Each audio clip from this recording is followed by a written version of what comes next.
Racism has been on the rise, and we have seen the triple threat to South Africa's future, which is unemployment, poverty, and inequality. And I think when we speak to issues around racism, it's the structure that excludes people not merely on the basis of their race, but of their class and gender as well.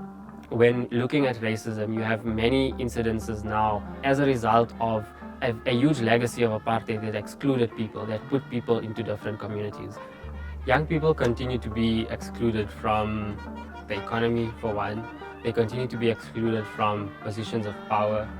And the damaging effects of this means that young people are left hopeless and helpless in their communities and unable to find basic necessities to live a decent life. I think the role of our young people in this community now is to make sure that their frustrations and anger is translated into practical action.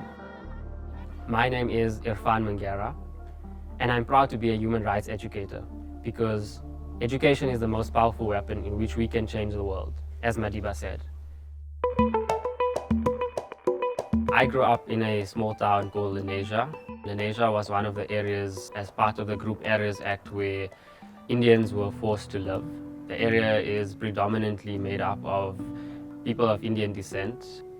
My family had unfortunately been forced out of their homes by the apartheid regime, and this was in an act of violence against them as a family, but the entire community in itself, who now has to bear the legacy of being forced so far out, 35 kilometers away from the city center.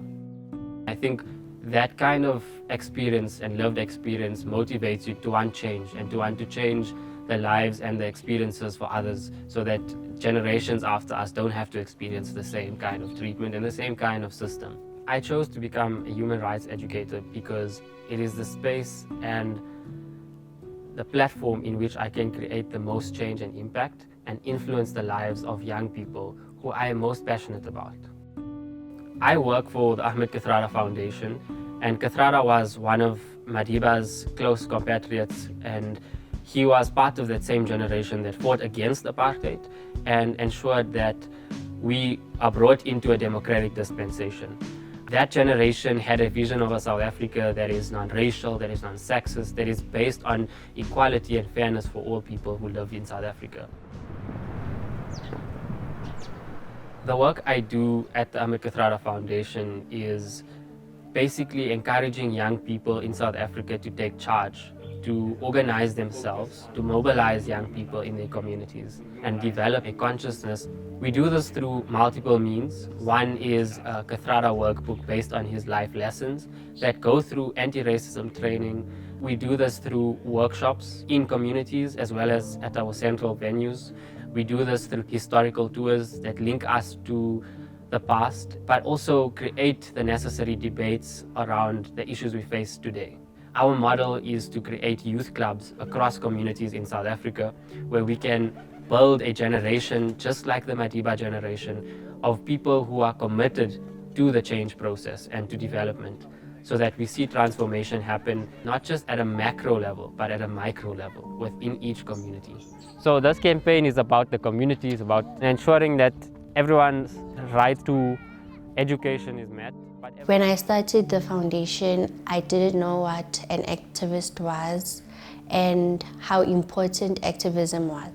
But seeing how committed Irfaan was, it motivated me to also be committed and also have passion in activism.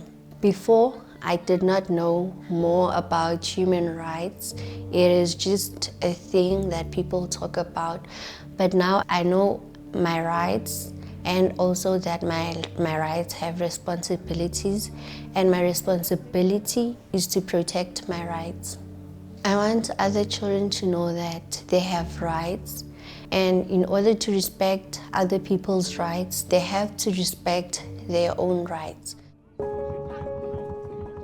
Why it's important for young people is that we need to grow as a generation that encourages solidarity between one another.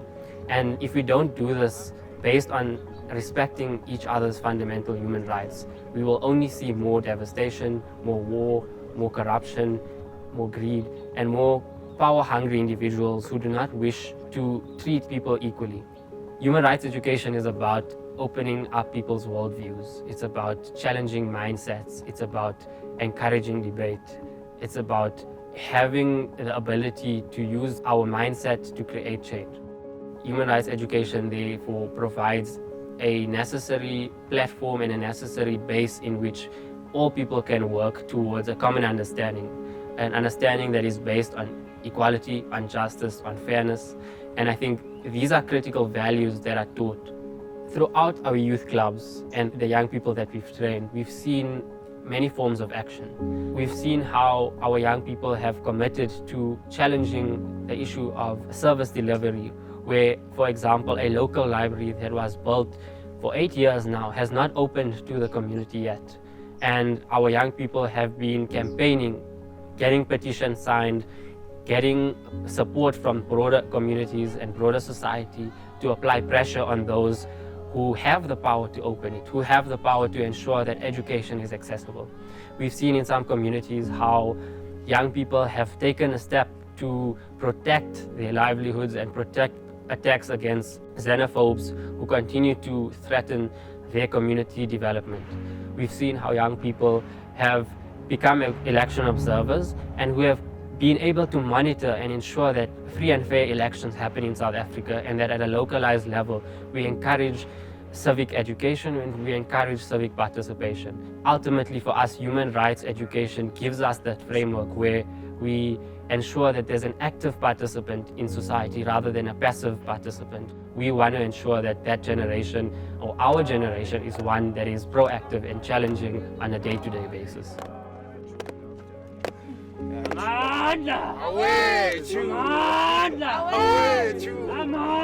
Away to Viva AKF!